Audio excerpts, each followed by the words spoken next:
Hi, good morning. I am Melanie Brown, co-chair of the Chamber's Policy Advisory Committee, and I want to thank and welcome the viewers for tuning in to the Tampa Bay Chamber's 2022 Virtual Candidate Forum Series. The Tampa Bay Chamber focuses on policy, not politics, and while they do not endorse, this forum serves as a means to make sure its members and the business community are informed on where candidates stand on issues that are important. Today, we're excited to have candidates for Florida House of Representatives District 65. I'd like to welcome Jen McDonald and Karen Gonzalez Pittman. Thank you both so much for joining us. And from here, we'll go ahead and get started with several of the questions. So we are 6 weeks away from Election Day, but just really want to kick it off and just hear a little bit about both of you. So with that, we'll just let Jen, why don't we start with you since you're in the top corner, and then Karen, you can go after Jen, but just introduce yourselves and give us a little bit of an update. Yep. Hey, everyone. I am Jen McDonald. It is so great to be here with you today.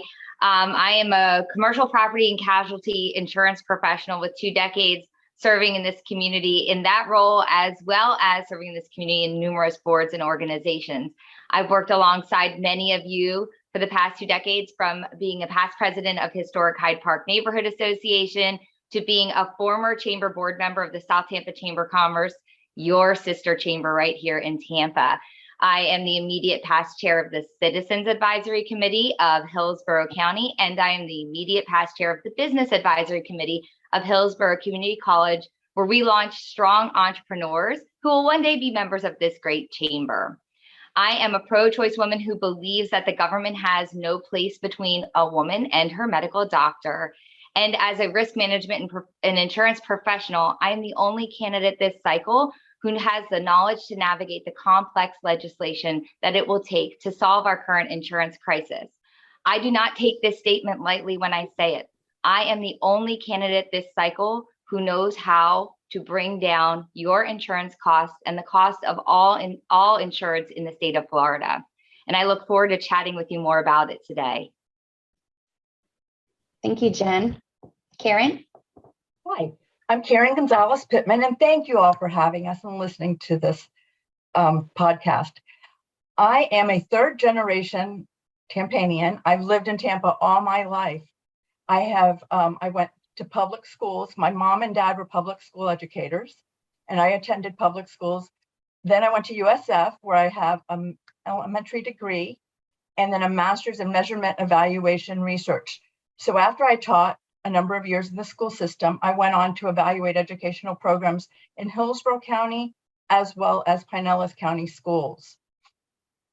My husband and I have been married for 25 years, and we have 4 children, and all of them have gone through public schools. So as a public school person, I understand the needs and can help at the state level with education. My husband and I have been actively involved in politics for the past 25 years. In our family, we've done everything from hold signs, walking, and holding fundraisers. And in our family, politics is our sport. So we're really excited that all 4 of our children are college age and can vote this election season. It's exciting. As what I want to do is I bring common sense to this position. I've been asked to run before and never wanted to. And this time I was asked to run, and I think the timing was right. District 65 is in a critical area, and we need someone and a leader who can go to Tallahassee and negotiate and compromise and work with the leadership to bring back to Tampa and District 65 what we need. Thank you, Karen. And so you mentioned Tallahassee, and so I'll start with you, but thinking about our most critical issues, tell us the 3 most pressing issues that you think the legislature will face this coming session. And if elected, how do you plan to help address those issues? Well, I think one of the main issues is going to be the insurance, the cost of insurance. I am not an insurance professional, but I can tell you, as I have had insurance for a number of years. And I've been paying property insurance. Whenever you file a claim, they can drop you. My children, I am paying for 3 teenagers with 2 cars, over $30,000 in insurance, car insurance. My children were involved in 2 accidents, none of which were their fault. They were in a totally different lane, hit from broadsided, not their fault, and our insurance goes up. My home and owner's insurance, I called about a stolen bicycle, didn't file a claim on the stolen bicycle, and my insurance went up. So as a constituent and a voter, I know what needs to be done, and I can talk to other experts in the field on how to bring these issues down. With health insurance, health insurance cannot drop you because of claims, but homeowners and car insurance can drop you. Those are issues that I'd like to see taken care of.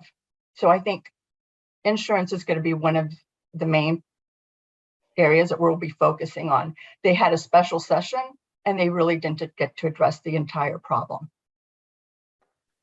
Healthcare is also going to be an issue, and education. With my background in education and evaluating educational programs, I can help that.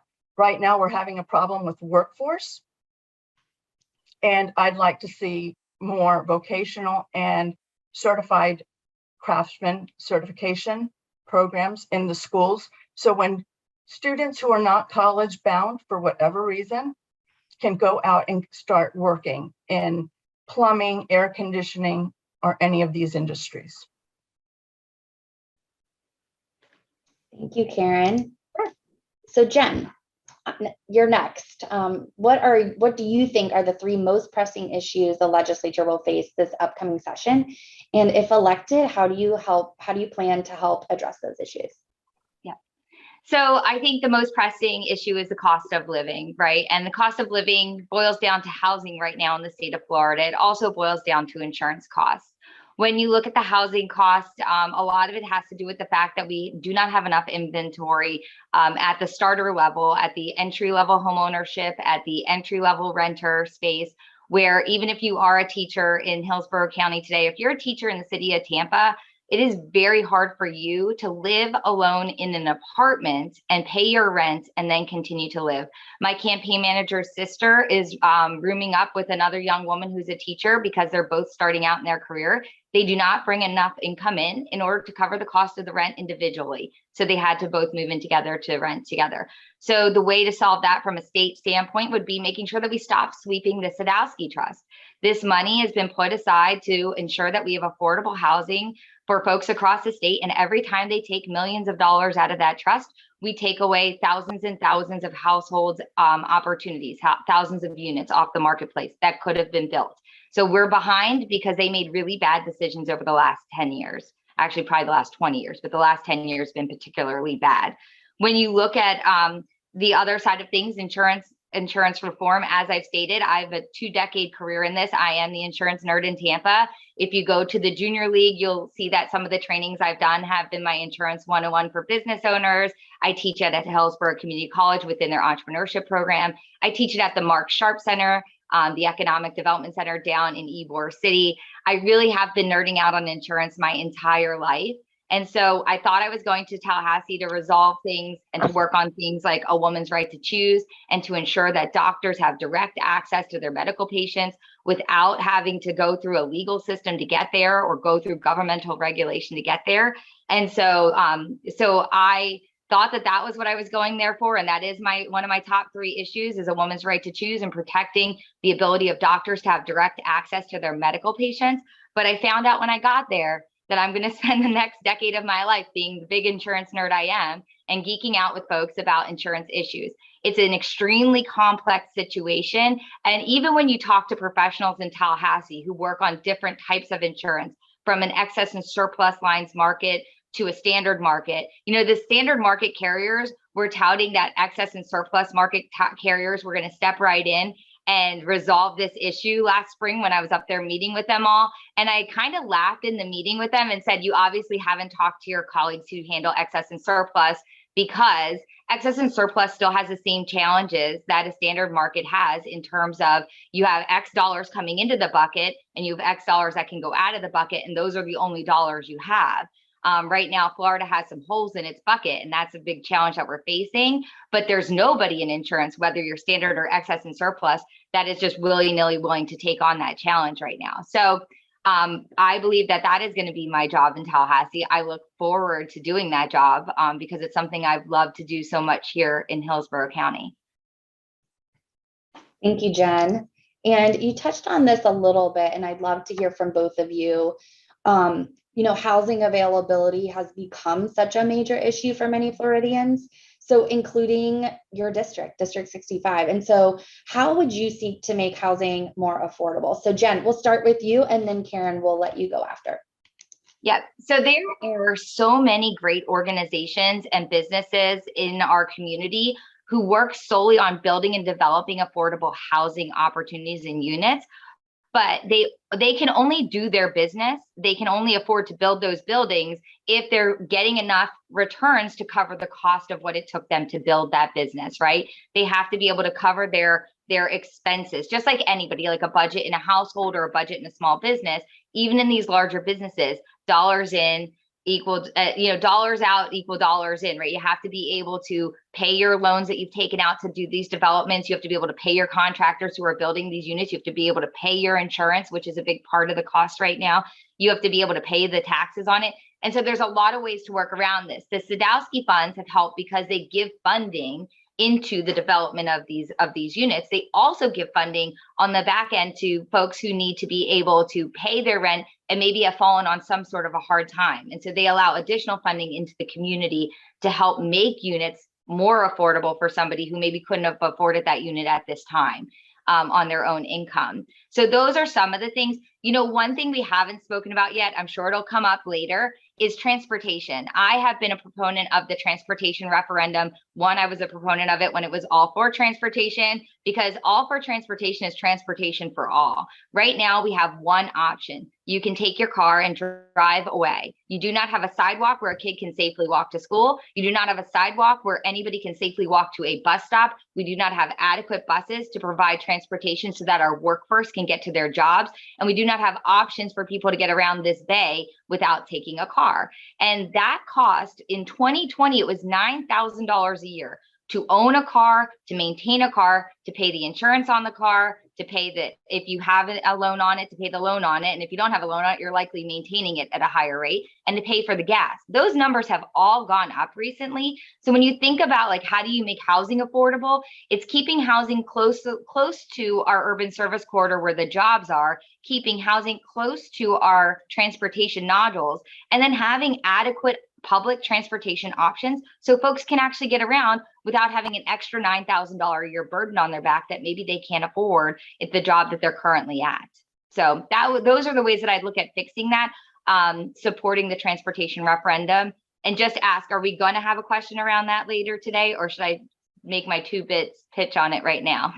You'll get a chance later to, we'll let you on the closing comments, just any final comments you have, we'll let you touch on that again. So awesome. Thank you. Jen. Thank you, Jen. And Karen, same question for you. Housing availability, major issue for Floridians, including this district. How would you seek to make housing more affordable? I would allow the planners at the local level to have more autonomy in where they are building. Right now, the planners have to go through all this bureaucracy. There's money there for them to build, and they can't have access to it because of the bureaucracy. So I would cut the red tape. I would also have them plan more density in urban areas.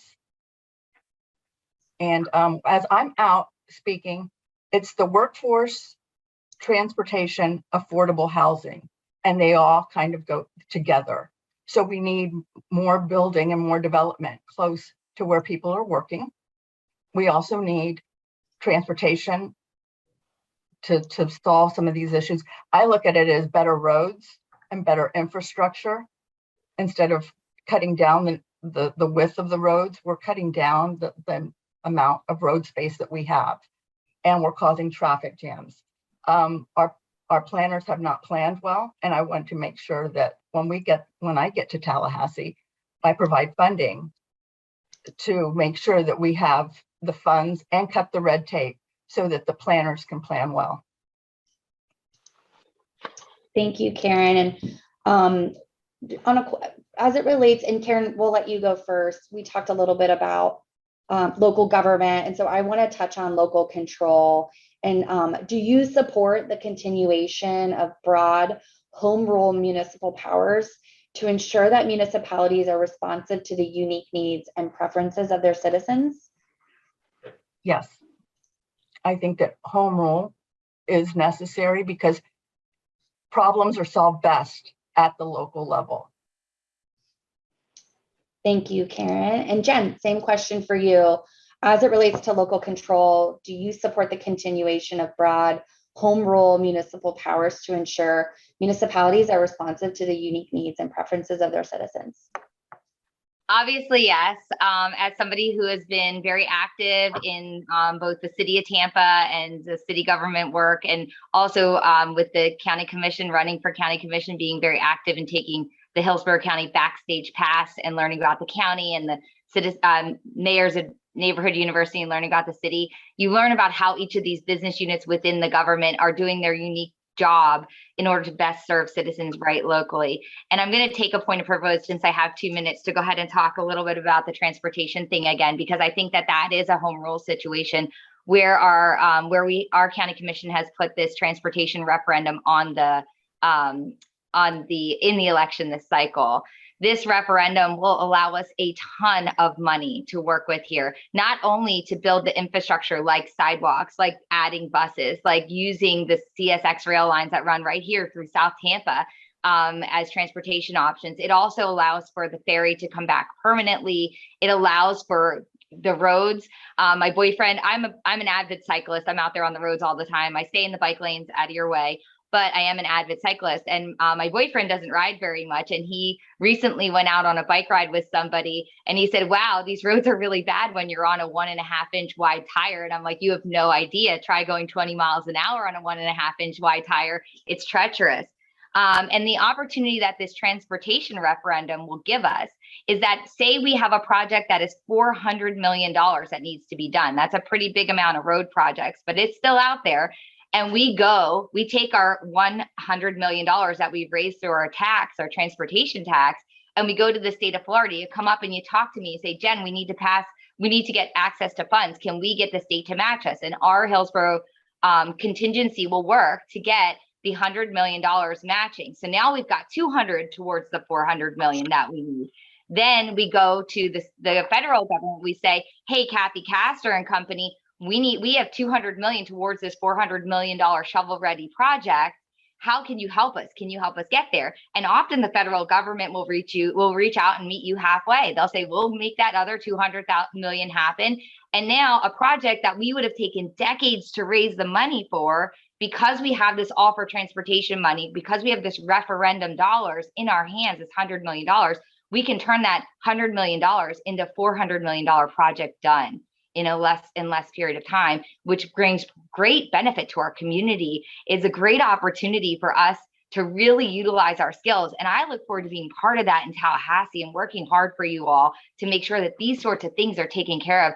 And we work our hardest to bring the best resources back into our district. So I look forward to being that representative and making sure we work really closely with the local government as they do their thing. Thank you. Thanks, Jen. And Karen, would love to give you the opportunity as it relates, to the transportation referendum. As do you support the 1% sales tax, transportation sales tax, to fund roadway improvements, safety projects, and expanded transit options? And if not, how do you suggest we fund our many transportation needs? And if yes, what projects do you think Hillsborough County should be prioritizing? Well, I think Hillsborough County should be prioritizing roads and safe roads.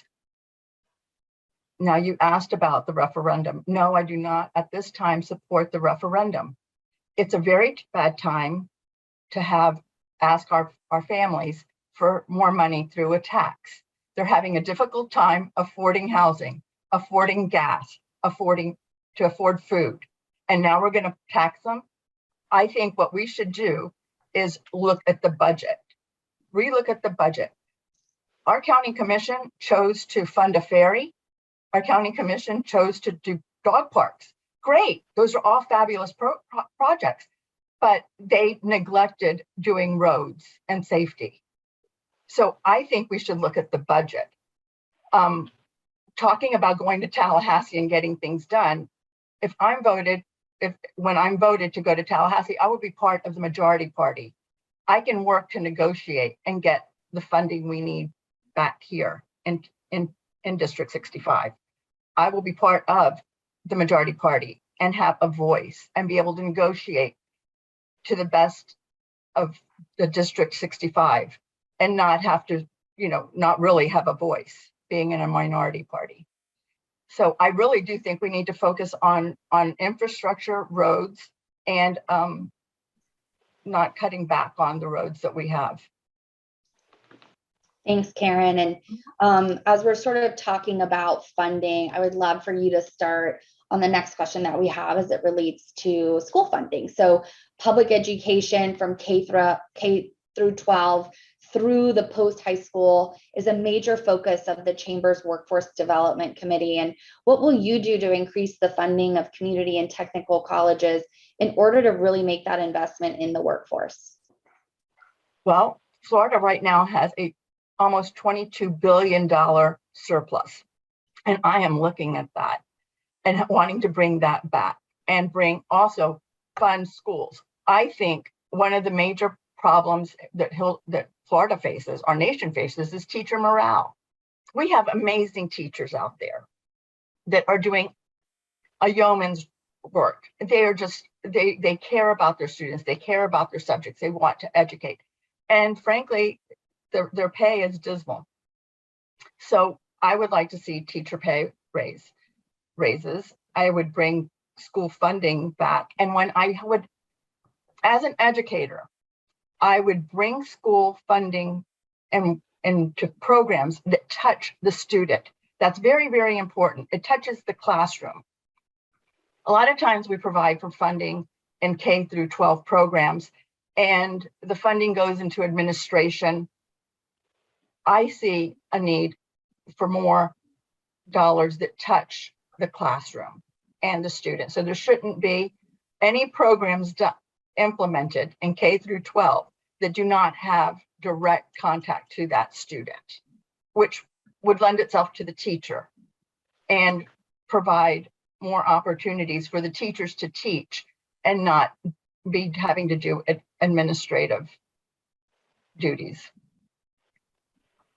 So, and as far as one of my main focuses is this sort of the skilled craftsman certification programs. There are so many students out there that don't want to go to college, want to get out and start making a living, or don't exactly know what they want to do. We could provide them with an opportunity to learn about different skills while they're still in high school and when they get out. And we can partnership with the local businesses. There are a number of local businesses that want to help the schools with that. So we can do some sort of a partnership incentive program in which these businesses can help train these students or have internships so they could study in the classroom and go out. And we need those partnerships in the trades as well as STEM programs. We need opportunities that students can go in and apply what they're learning and be exposed in the environment that they're learning about. Thank you, Karen. And Jen, same question for you as it relates to school funding. Public education from K through 12 through post-high school is a major focus of the Chamber's Workforce Development Committee. What will you do to increase the funding of community and technical colleges in order to invest in our workforce? Sure. Thank you, Melanie. Thank you for repeating the question. I'd kind of lost track of it there. So one, I've participated actively in our schools locally through the CEOs in Schools program, also, and that's at the K through 12 grade. And then at the community colleges, obviously I'm very active at Hillsborough Community College currently through the work I do there. Through the CEOs in Schools program, I uncovered that at West Chase Elementary, which is an A-rated school, and they have fabulous, fabulous people there. The parents are very active and engaged. They're in the classrooms often. The teachers are amazing. The principals are wonderful people, and they have lots of volunteers. But while the pandemic was happening, the volunteers were not allowed in the classrooms, right? So they were seeing the reduction of the availability of having volunteers there. What they discovered is that they didn't have the funds in the county to pay for the reading coaches that were needed to keep some of the students who were following behind up with their fellow classmates. And so even at our A-rated schools, even at the best places for children to go to learn because they've gotten to the A rating, right, which is the pinnacle of education, they still need more resources. So we need to be very focused, not only on how to pay teachers more, because every teacher needs to be paid more. My mother, who's a chemist, took a 5-year sabbatical from her industry work and taught at Coconut Creek High School down in South Florida. This is back in the late 2000s. And so when she did that, she felt that the pay was really grossly underpaid, but she was doing it because she missed having kids in the house and she loved teaching chemistry and she loved being actually a swim coach too. And so she really loved that job, but it just didn't pay enough. And industry kept calling and offering her more money, and off she went to do her thing again back in the chemistry world. So I look at one, teachers' pay. We have to make sure that our teachers are adequately paid. Two, we have to make sure that we have the adequate types of staffing that are expected at an educational institution, and that includes reading coaches. Reading coaches is a very simple, necessary job in every school. There are always kids who have challenges with reading. And if we can keep them up to speed with their classmates, they have higher success in their lives. Same with math coaches, right? We have to have these folks in the schools. We have to be able to afford to pay for them in our public education system. When you look at the higher education system, it's a very similar problem, right? Funding is always the challenge. And when you look at what teachers are paid as professors, again, industry calls, and these folks go back into industry because it just pays so much more. And the cost of living increasing has only exacerbated that program. If you have a master's or a doctorate in chemistry, in any other type of thing in business, there are opportunities for you to go out and make a great living working in industry. And it's really tough to eke one out sometimes working as a non-tenured professor, associate professor, or as an adjunct professor, So it's really tough for some of these folks. So we have to work on using those funds appropriately and funding these folks who are educating the minds of the future. And one thing that Karen did mention, the trade schools as well, it is important that we are funding them. We have great programs already in existence, one at Hillsborough Community College, but also through our technical high schools that we have here in Hillsborough County. We do need to keep looking at those options. Also, our local trade unions. We have some really awesome trade unions here in Hillsborough County. The folks are really great. I've been out touring their facilities a lot lately. They have such wonderful hands-on facilities. Kids who graduate high school and then decide that they want to go into a trade can actually go into these facilities, sign up, take their tests that they need to take, and then they become a paid employee who then also works on job sites, but also is getting the full-time training that they need so that they have job place safety, so that they have opportunities to get good retirement benefits, so that they have good health care. And the reason I can speak so candidly about this is not only because I've been meeting with them as they've been doing their tours, but also because I grew up in a union family in Philadelphia where my father's a union plumber and he's in his 60s. He has had job place safety, so he's been able to work his whole career in a physically demanding career. He's had good benefits, which means I had great health care. Nothing popped up that made us go bankrupt as a child. He's had great pay, which meant that we were able to participate in all the sports and wild activities that I would come up with. And so we can also turn to folks like our unions who are ready to hire, who have tons of openings and who are looking to take on some of these folks who are looking to take a different path than the college path. So I think there's a lot of opportunities out there. We just need to make sure everybody's getting the news about them and hearing about them, so they all know their options. Thanks, Jen. And we're talking, you we're going to go ahead and I'll start with you, Jen, but on business climate. And we are, wanting to see, we're running out a little bit of tight time. So if you could keep your answer to like 60 to 90 seconds, that'd be great. But this is really important. One of our strategic goals under the business and economic development guiding principle of the Chamber's legislative agenda is creating a welcoming climate for businesses and private investment in our community. And so is this a priority of yours? And what policies have you supported in the past, or would you recommend in the future to continue to improve our community's business climate? So Jen, we'll start with you and then we'll go to Karen. Yep. A balanced legislature. Balanced legislature is the fastest path to having a even climate that businesses want to come into. I have been meeting with business owners across the state, big business, small business, talking about what the biggest challenges they have.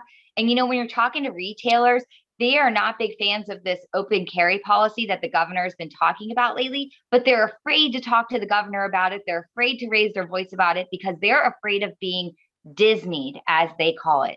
They have now turned Disney into a verb. It is being Disneyed, and they're afraid of retaliation. Retaliation only happens because our government is unbalanced, and there are folks at the top who are really doing whatever they want without being checked by the legislature, because the legislature doesn't really have the backbone right now to stand up to it.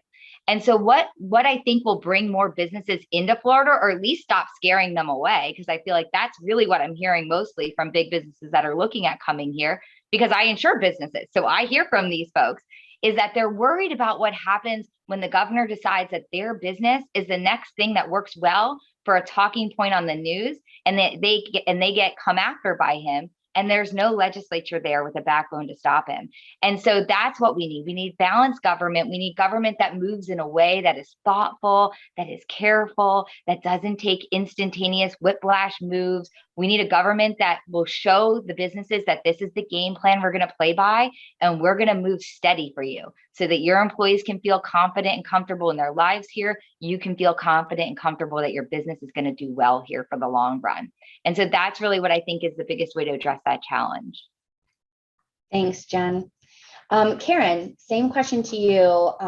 In keeping it between 60 and 90 seconds, one of our strategic goals under the business and economic development guiding principle of the Chamber's legislative agenda is to create a welcoming climate for business and private investment in our community.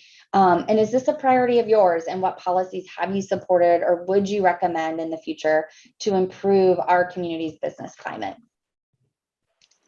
Yes, this is key. And District 65 is set up perfectly. We have the airport, we have the ports, we are prime and look like a jewel for these companies to come into. One of the main things that people look at businesses look at when they're thinking about moving their company is the education system. So I want to really focus on having and providing our area awesome educational opportunities for their students, for their children. We have an amazing airport, like I said, and our port is also very amazing. And so we have a lot of opportunities here. I think to bring companies to Tampa, we provide incentives for them. And I would look at providing different types of incentives to have. As far as I think our governor having a backbone is driving businesses to want to come here. I think it was getting kind of scary not being able to say certain things. And now people feel comfortable and know that our governor does have a backbone and will stand up to companies who are trying to teach our children about sex. I think everything is age appropriate and people should stay in their lane, and Disney should be in the entertainment and not in the business of educating or talking to our children about sex. So I appreciate that our governor had the backbone and would stand up. And I think it makes other companies feel good. Why are we having the influx of all these other companies? Because of our taxes, and that we have a good governor that will support and not cave to the rest of the country. We could have been like California or New York that is still masking up and is still like just now opening. Thank goodness we had a governor that opened up our state. I think that alone is a great incentive to having businesses want to move to the area. Thanks, Karen. And one of our final questions, and we'll start with you, Karen, is where can voters go to learn more about your campaign and your position on issues that are most important to them? Okay, first of all, everyone gets my cell phone number, 813-293-0951. It's printed on all my materials, every door I knock on gets my cell phone number. And people can't believe that it's my real cell phone number. I only have one cell phone and that's it. It's the same one the 4 kids get and my husband. So because I really believe that it's about taking your voice to Tallahassee. It's not about me. I can get things done. When people want something done, they give it to Karen and Karen gets it done. I want to hear all sides of a problem. I want to bring stakeholders in. The question was, where can you go to get more of my information? My cell phone number, I'm at gonzalespittman.com. And on Facebook, I'm at Vote Karen Gonzales Pittman. But you can find it. I look forward to knocking on your door and chatting. And if you don't have my cell phone number, find someone with one of my flyers and give me a call.